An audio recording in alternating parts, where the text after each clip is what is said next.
Hello, and welcome to this episode of Lights Out. I'm your hostess with the mostest ghostess, Sylvia Shults. In this episode, we travel to Rockford, Illinois, home to some very spooky stories. Fasten your seatbelts, and let's go Lights Out. This episode of Lights Out is brought to you in part by Audible.com. Audible, stories that surround you. Rockford, Illinois is home to several haunted spots, including one of my favorites, Tinker Swiss Cottage. Fans of the show will remember our tour of the cottage a few episodes back. One of the local experts on haunted spots in Rockford is author Kathi Kresol. Kathi joined me for a chat to talk about her latest book, Murder and Mayhem in Rockford, Illinois. Hi there, I am chatting with Kathi Kresol. She is the author of Haunted Rockford, and I have been friends with Kathi for a while. She runs a marvelous ghost conference every year up in Rockford, and we're going to chat ghost stories. Hello. So, what's your favorite story in and around Rockford? What's your favorite ghost story? I know you guys do tours. Correct. Yeah. There's so many. It's hard to say which one is actually my favorite. Because it's like every time you find a new story, it's like, oh, that one's so good. I actually, as far as my favorite, the one that's the hardest to tell actually happened to me, and that's how I kind of got into this whole thing. Oh, that's wonderful. Would you share it with us, please? Sure. I'm not from Rockford, and I got married, and we decided we were going to buy a house on the west side of Rockford by his father's home, and so it was over by the St. Patrick's Church neighborhood, and really it was our dream house. It was an old farmhouse, and it had 4 bedrooms on the second floor, and we had, at the time we bought this house, 4 children under the age of 5. Wow. Yeah, we were busy. So, I didn't work out of the home. I ran a daycare in the home, and I worked trying to fix up the house, and my husband was very supportive. He wouldn't really help a lot, but he would buy me the tools that I needed to work on his house. And so, because some of the tools that he had were too big for my small hands, so he made sure I had the small ones. Well, that counts too. That counts as helping. I suppose. But so I was remodeling, and strange things started happening. But it was subtle at first. It's like things would move. You'd put something down, and you'd find it in a weird place later, and you'd think, "Oh, the kids are just messing with me," because you kind of, you just kind of try to figure out what's going on in your head, and other things that would happen. The bedrooms were all on the second floor, and sometimes really late at night, like at 2 a.m, the TV would turn on downstairs. And that freaked me out a little bit. I was like, what is going on? But, I didn't know if the kids had gotten up to use the bathroom and just went down and used, sat in front of the television. You just don't know. So this went on for a while, and then a couple of things happened made me realize I could no longer ignore things. When we bought the house, my youngest daughter was around a year old, and she still got a bottle at night.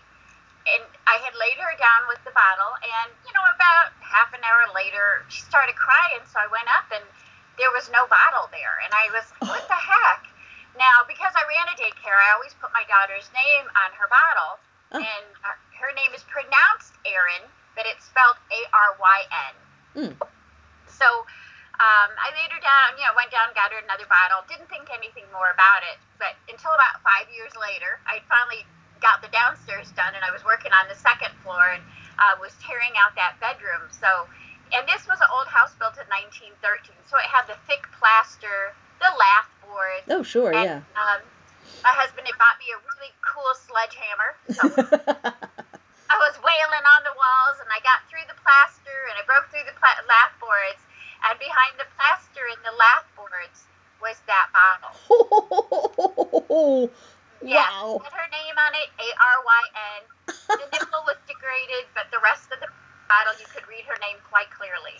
Oh, So, wow. yeah, creeped out moment. I was like, okay, something is definitely going on. Need to investigate more. So I started talking to the neighbor guy who had been there for like 40 years, and he said that something had happened in the house in 1958. Oh.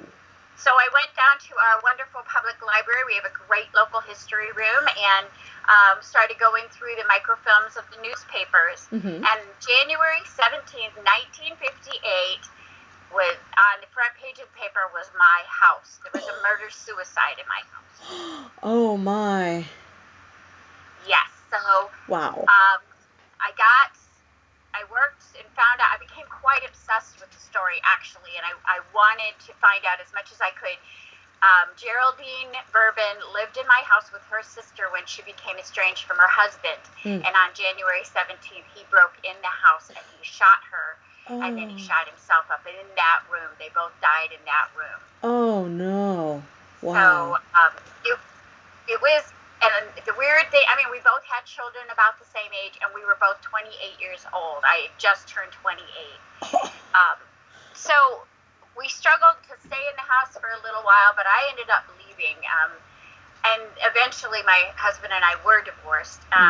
They, I even found out where she was buried, and I went to visit her grave. And that was kind of the catalyst for this whole thing of finding stories and telling ghost stories, because I had lived through it. And sometimes just hearing that another person has lived through that makes people identify with the story. And so then I started putting these stories together and finding more ghost stories and unfortunately more crime stories tied together like that. And I hope it's helped some of the people that have come and talked to me personally about, I've got this stuff going on in my house. Because I can say to them, I know how you feel.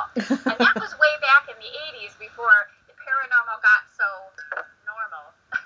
Okay.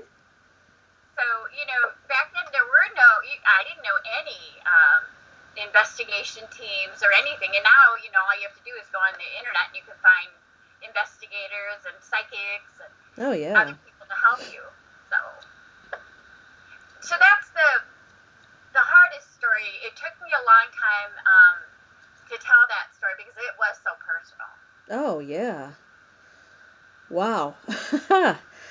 Okay. Tell us about these tours that you do. I see on Facebook all the time that you guys are doing paranormal tours, and at the conference, they're always talking about the tours. Tell us about those. I've been doing tours in Rockford for about almost 11 years now, and there are different things. We've expanded. We used to just do bus tours around Halloween and go to the haunted places. I started researching more into what stories there were, and there was a book that came out right around the time I started doing these tours. Bill Gorman wrote a book about the haunted Rockford, basically Ghosts of the Midway. His were a lot of the legend stories, not any really based on historical facts or anything. So I told those to start with, and we just went from there, and it grew and it grew. And I used to run them through the library, but then people wanted to start doing them year round. Mm-hmm. So I kind of started my own business, and we do tours now. I've expanded to cemetery tours in the nice weather. Obviously, we're not going out there like in a day like today. No. Right. And I also hold tours in some of the museums, and some of our museums are built into old houses, so that's kind of cool. So I've done the history on the houses. I tell the stories of the families, and then I take the psychics through. And the first time we go through, they don't know anything. One of my psychics is Paul Smith, and he lives down in the Chicago area. So he's not even in Rockford. And then the other psychic that I use is Sarah Bowker, and she does live here. Mm-hmm. She's much too busy to be trying to figure out where the haunted places are. So we work well together. I do the histories, and then like when we do the cemetery tours, they have no idea who I'm going to talk about. And to be honest, sometimes they don't get anything at all at the place we're at, or sometimes they don't get about the person I'm talking at. They'll get something entirely different. But I like that. It adds an extra aspect to it. Oh, yeah. I've met both Paul and Sarah. I met them at the conference last year. And they are very upfront about, the person you're hoping to talk to might not come through. We might get somebody entirely different. And I found them to be very open about their talent and no BS. Yeah, They weren't going to tell you something just because you wanted to hear it. And that was refreshing. Right. And I couldn't do what I do. I wouldn't even work with psychics if I couldn't believe that they were, believable and honest. Yeah, they really seemed on the up and up. Because when you work in this field, sometimes you meet people that are charlatans, and you meet people that are not particularly honest about their skill set, as it were. I can imagine there are a lot of people that really, really want to contact the other side, and in their desperation, sometimes they reach out to somebody who can take advantage of them. Right. And that's a shame. It is.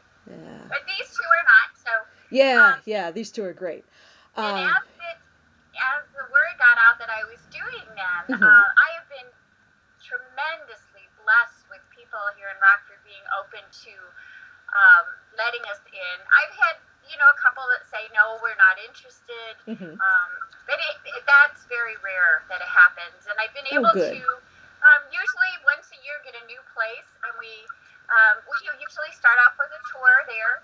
And then we'll hold an investigation. And I have teams that come and join me.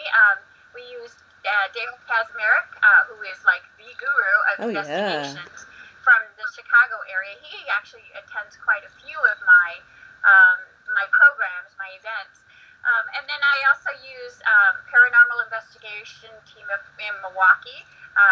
Noah Lay is the head guy from there. He's fantastic. I'm using new people all the time. I just used Midwest Ghost Society. Mm-hmm. They were really interesting to work with. Every team has their own techniques that they use. And I have like the ghost head soup guys, which they're usually really busy, so they don't get to help me very often. But they make their own instruments, and it's really cool to see them trying new things, trying new techniques. And that adds a whole other aspect. I don't get to sit in on a lot of the sessions because I'm usually, moving the people from place to place and just doing the logistics of the move, because we visit the hot spots, and sometimes we'll visit 4 spaces, so I have to move each group through each station. Mm-hmm. And I don't want to interrupt if they're doing an EVP session, but I find it very interesting, and it's kind of funny though with those investigations. I say it's a lot like fishing. So sometimes, you sit for 15 minutes and nothing will happen, and you'll have 30 seconds of activity, and that really gets your heart pumping and stuff. But oh yeah, it's exciting when it does happen. Absolutely. So have you had many of these exciting moments on your tours? Yeah. In the public places? There's some places that I go into, and it's like something happens every time we visit there. It could be something really subtle, or like, for example, we were at the Tinker Swiss Cottage Museum. Oh yeah. And it's so beautiful. And we I were love doing that place. A tour of that, and I had people just walking through with me. We had them in a couple of different rooms, and it was right before Halloween, and this was a couple of years ago. And I had just finished talking about the first Mrs. Tinker, and the lights went out in the building. So everybody screamed, and Steve's like, I got this. Steve Literal, who's the executive director there, he went running down the stairs, and the lights came on. But some girl started screaming in the corner that something had touched her, and then all the investigation team ran in there with their little gadgets, and it was making stuff go off the charts, and they're like, there's something here. And she left.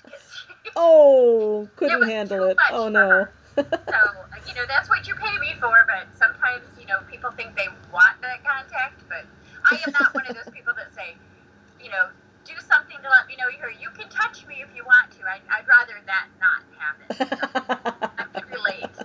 When you're in a place in the dark, all by yourself, I'm not really open to that touching thing. Yeah, all by yourself would be, yeah, a little much, I think. I guess you wouldn't have a witness if something happened like you wet yourself. But,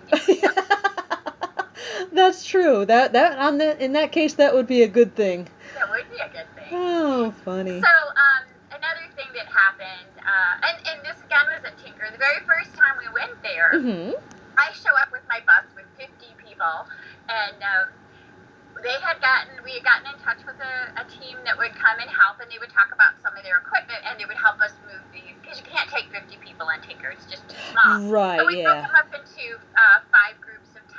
Cool. And some of them were talking about their gadgets while the other people were walking through, and I was doing the history. And so we go to get back on the bus, and this woman who had never been on one of the tours before said, "Oh, I really like that you had the investigation team here, you gave us the history, you told us about the personal experiences, then you had the psychics," and she said, "and you had that lady dressed in that long white gown sitting on the bench." And I was only half listening, but that caught my attention, and I was like, "Excuse me?" And she said, "No, the lady on the bench by the suspension bridge, she was sitting there, she had her hair up in a bun, and she's, she was dressed in the time period of the Tinkers." And I looked at her, I said, "I don't know who you saw, hon, but she wasn't with me. I had nobody dressed like that."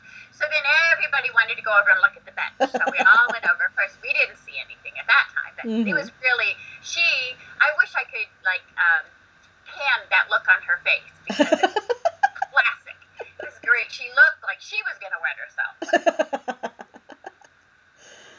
Oh, marvelous. Today's podcast of Lights Out is brought to you by Audible.com.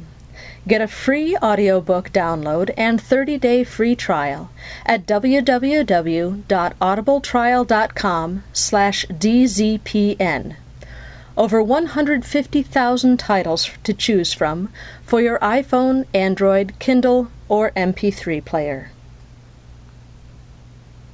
Now, have you had any experiences at the Veterans Hall right across from the library?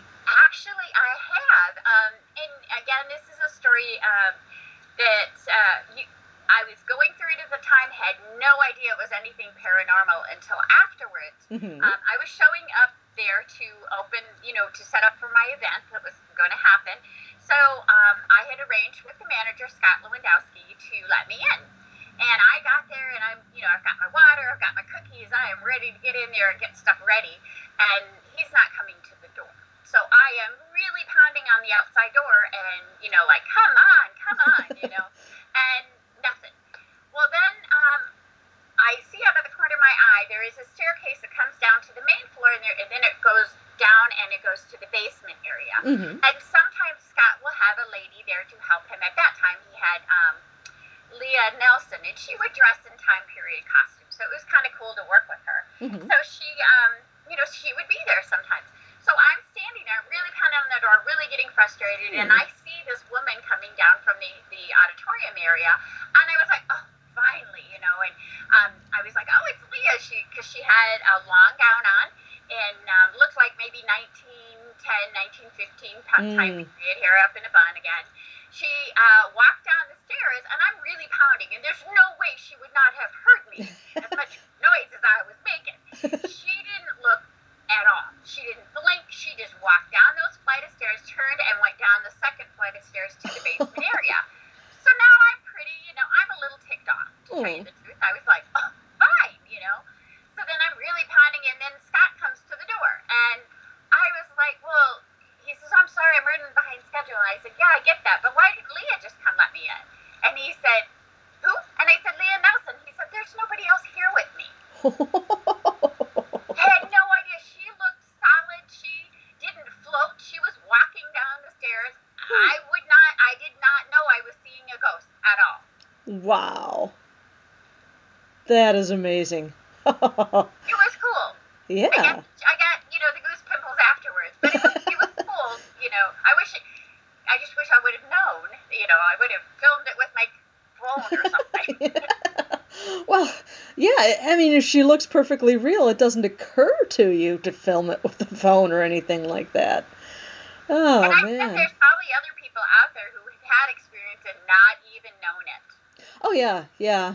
That's happened to me several times, and you find out after the fact, and you're like, oh, yeah, okay, cool. That wasn't scary at all. No, I wasn't. I was more annoyed than anything. Have you ever had an experience where you were scared or nervous? Yes, a couple of them now. I do this not only in Rockford, but when I go on vacations, I go into haunted places. So I'm constantly checking out new places, haunted places. I go in with the history, and there have been a couple of times when you're there all alone in the dark and something happens and you can't explain it, and it is very startling. For example, there is this time I was in there's a haunted farm not too far from Rockford, and I was there, and I don't know why, but I wanted to experience the barn. There was a report that a little boy would play in the hayloft. And people would see him, people would hear him. So I went up there, and I had my boyfriend wait on this rickety little ladder that you had to climb up to the top, and it was dark, and I just had my little pen flashlight, so I got up into the hayloft, and I turned off the light, and I was standing there by myself, and something tugged on my coat. And I didn't like it. And I thought my boyfriend had maybe snuck up the ladder. I don't know how you could have done it quietly, but I thought maybe he had snuck up so I said, John, and he said, what? And I said, where are you? And he said, I'm on the ladder. And I could tell that he was nowhere near me. So I, had to say, thank you for showing me that you're here, but please don't do that again. That definitely sounds like a little boy thing to do, though, is tug on your coat. Yeah, and there was another time we were at a school that is now built into apartment buildings, or apartments. And Sarah Bowker and I were there doing an investigation with a bunch of people that were with us. And we were down in the basement part, and another group was in the attic, and another group was out in the yard. So we were there, and the lights were all off, and we're standing there. She just had a small light so we could walk into the different rooms in the basement. And, I knew the story because I had been there before. I knew that then Sarah and I had been there together, and I knew that she picked up a man in that basement area that they think was a janitor that might have been messing with some of the kids. So I knew it was an icky feeling in that basement. So we're standing, and we went into the one room that was like the old coal room, and she had her light on just enough so that we could see, And as we stood there, right in front of us on the wall was this little shadow. I thought maybe it was a child kind of crouching down. But then we were just standing there, and I said, do you see it? And she said yes. And as she said yes, it scuttled up the wall and across the ceiling. And it looked like a spider. And I mean, a giant spider. And I looked at her, I said, what the bleep is that? And she said, I have no idea. And we were standing there like two 8-year-old little girls holding each other's hands and shaking. So I had never seen anything like that outside of a scary movie. Yeah. And I don't know what it was. She couldn't get it. She can usually tell you there's something here. Right, yeah. And she said, I have no idea what that is. Later, as I was talking to some other people about this, they said it might have been like an elemental. Now, I don't know what an elemental is. I haven't researched that. I pretty much deal with earthbound spirits or just spirits that choose to be earthbound. The darker entity things I don't mess with. So I don't know what that was, but I can tell you I was ready to go home at that point. That is really spooky. Oof. I don't know. The reason you travel with the psychic is so it's like, oh, tell me what you know. What is that? And when she looks at me and she's scared, I always say if the psychics start to run, don't even question it, just go. No kidding. Because you depend on them to be the rock and know what's going on. Yeah. And when they get freaked out, watch out. Wow. Right. And Paul is wonderful about being very protective. And Sarah doesn't scare easy at all. She was a Marine. I mean, she still is, but I know. She does not scare. And so there was another time we were on a bus tour, and we were down by the railroad tracks here in Rockford, not too far from where Tinker is. It's kind of a scary, area just because it's so blooming dark down there. And we were there with 50 of our closest friends telling them stories, and I was telling them about this little boy that fell off the railroad track there and drowned, and I was telling them that story, and I noticed that Paul and Sarah and Lisa are very agitated, and Paul is like looking around, and then Lisa comes up very discreetly and she said, "We need to get back on the bus." And I thought maybe that he saw some unsavory live characters, Yeah. And I said, okay. So I just moved him under where there was more light. And Lisa's like shaking her head no at me. And I said, hang on for a second, folks. And I turned and she's like, get on the bus. So apparently, I was to find out later that area was like a hotbed for transient activity during like the 20s and the 30s, especially Prohibition. There had been a lot of runners in that area, and that area was like ground zero for a lot of violence that took place there. And that's what Paul was picking up, that there was some darker, not nice men that had died there, that were still there, and he wanted us to move on. And I was like, okay. So we told the next story on the bus. We didn't get off that. The next round we did of that story, we never got off the bus that time. Wow. Well, while we're on the subject of true crime, tell us about your book. I just had a book it just came out in November, November 9th to be exact. It's called Murder and Mayhem in Rockford, Illinois.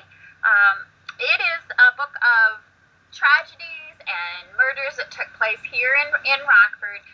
The way it came about is when you're looking for ghost stories, sometimes I come across these horrible stories, and I would tell them as part of the ghost, I would give that history of what happened in that location, and then the psychics can say, sometimes they would pick up the same story. To give you an example, there is a place called Haskell Park here in town, and people wrote in 1910 about this ghost that was coming out of the fancy fountain that was there.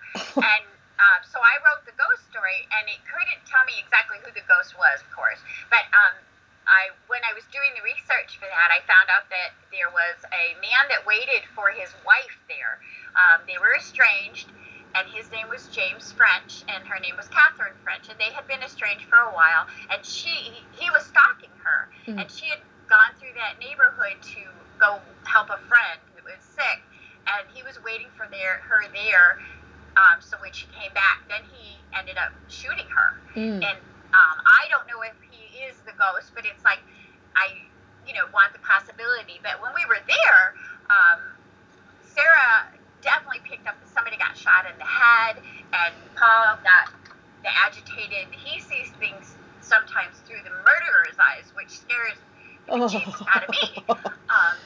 So they, that is one of the stories that is in this book, because James French was later executed for that crime. We've had 4 public executions, and I tell the story behind each one of those executions in this book.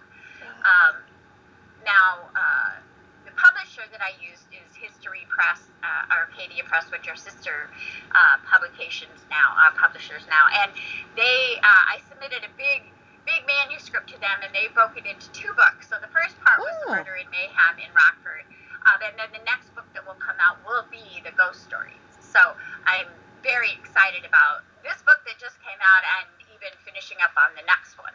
That is fantastic. I have a column column in a local paper here in town that comes out once a week. Mm-hmm. And I tell different murder stories, ghost stories, just quirky stories, things about our fallen officers and fallen soldiers, and a bunch of different kinds of stories. And I knew that people liked this because they write me and tell me they enjoyed them. So a lot of these people that wanted the book had already seen some of my writings, and that was kind of cool. Oh, yeah. So I had retired police officers that came, and that was quite the honor. It was a very humbling experience. So I'm really excited about it, and I've got a couple Meet the Author events coming up this next weekend at a couple of the local shops that are selling the book. So it's really been a wonderful experience to meet some of the people that have been reading my stories for a while.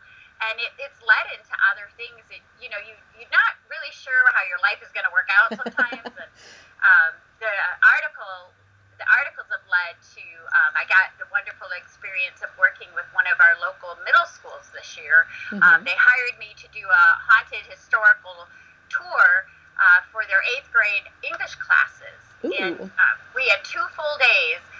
Because they had that many kids. We took 2 full days of going around to different places, and then I spoke to them about being an author and the writing process and research. So it's been wonderful. Oh, yeah. For you, yes, you, the listeners of the Lights Out podcast, Audible is offering a free audiobook download with a free 30-day trial to give you the opportunity to check out their service.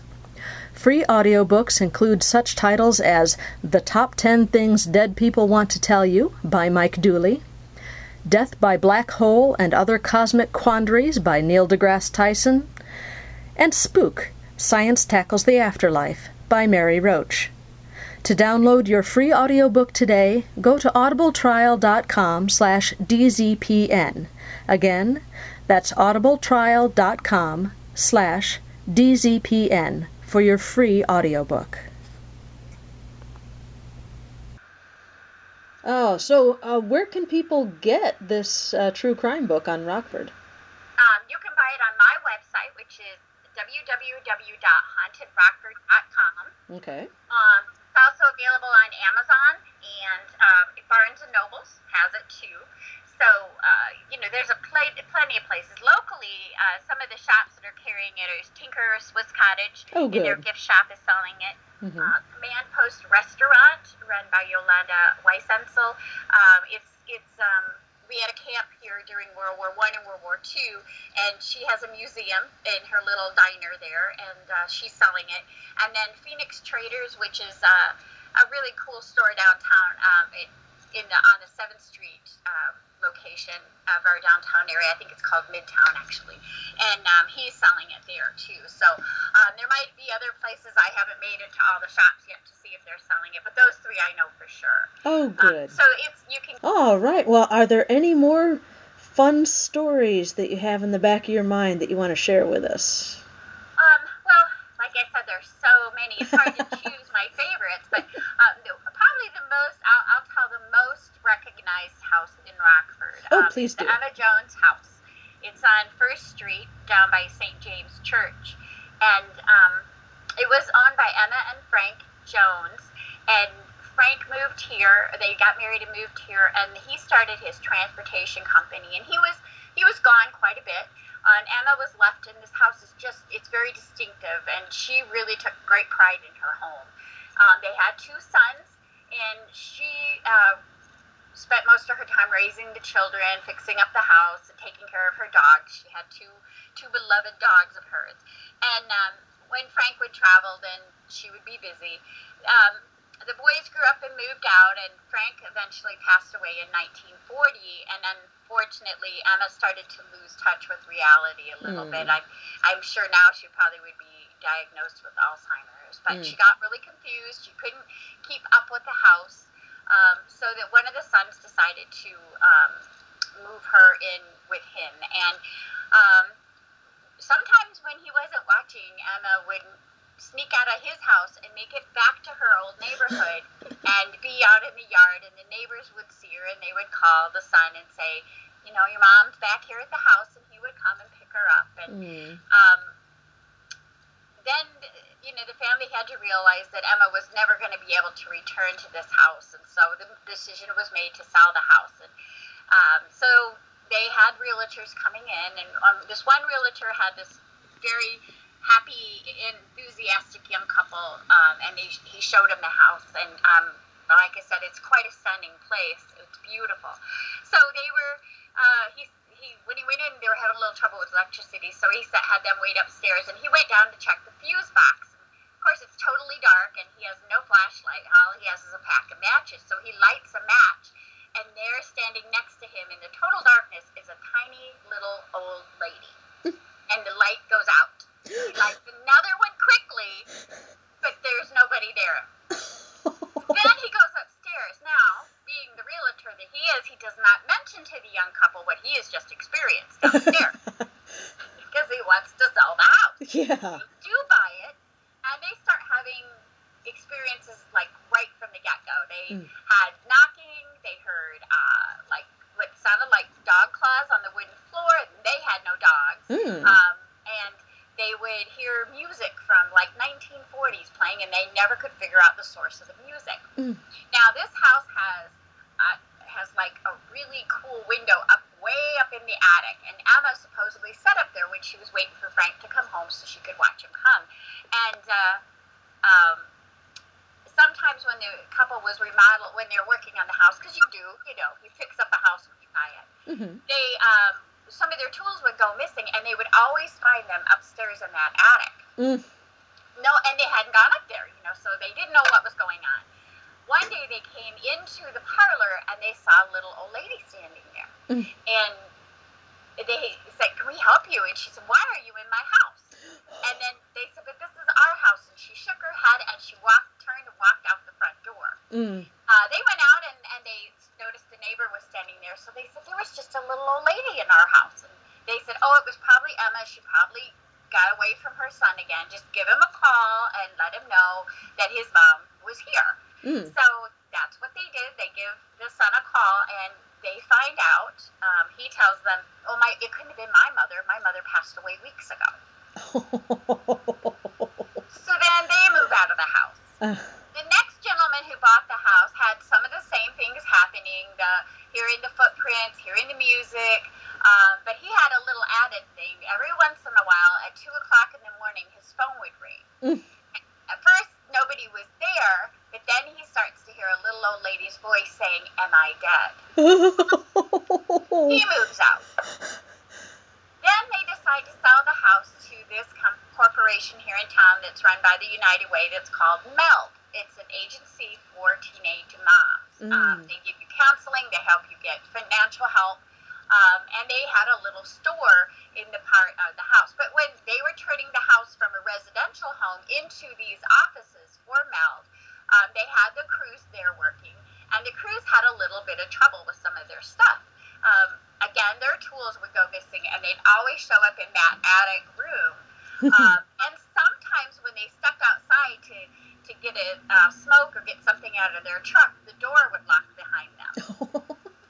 So they finally get the changes made into that. The MELD Corporation moves in, and the lady started noticing the radio playing again. They could never find the source, and it was always like 1940s music. They heard dogs, they heard knockings, and they also experienced, sometimes, as women do, they want to celebrate anniversaries or a birthday, they would bring in a cake, and they would put the cake on the little counter in the kitchen, and when they went back to get it to cut it or something, to celebrate, there would be a big chunk taken out of the middle of the cake. So then the women talked it over and decided that they might want to leave a piece of cake for whoever this was. So they started to cut a piece and set it on a plate and and they called it Emma. They called her Emma. So they would tell Emma that was her piece. After that, nothing else happened with their cakes.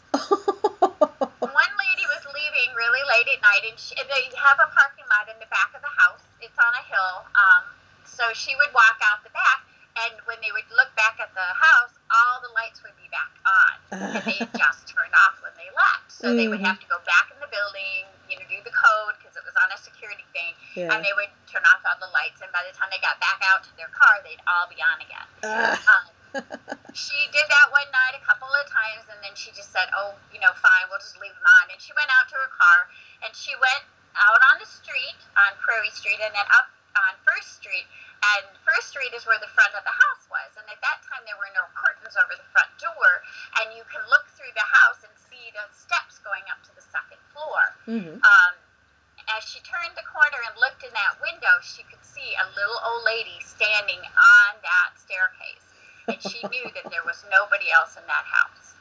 After that time, another family bought it. Mel did sell it again, and it is now a residential home. When I went there, even as recently as the summer when we did our walking tour, I always show that house. And the psychics say that she's still there. She's really confused, and they do not think that Emma knows that she's dead. Oh. So, yeah, it's, sometimes with Alzheimer's there is a disconnect, and they're trying to talk to her. Every time we go, they say that she talks a little bit more, she's more open. So hopefully we can get to the point where they can have a conversation with her and let her know that her beloved husband Frank and her children are waiting on the other side. Oh, yeah. For her. But in the meantime, I'm still going to tell the story. And I think you should. It's been out since probably the 70s, I think, is the farthest back I can find that story. Mm-hmm. Oh, wow. So you can see Rockford is a lot of different stories. And these are just the tip of the iceberg. When you have such a concentration that we do, and from working a little bit in the paranormal world, you learn certain things, and certain things work as a conductor, for that paranormal activity.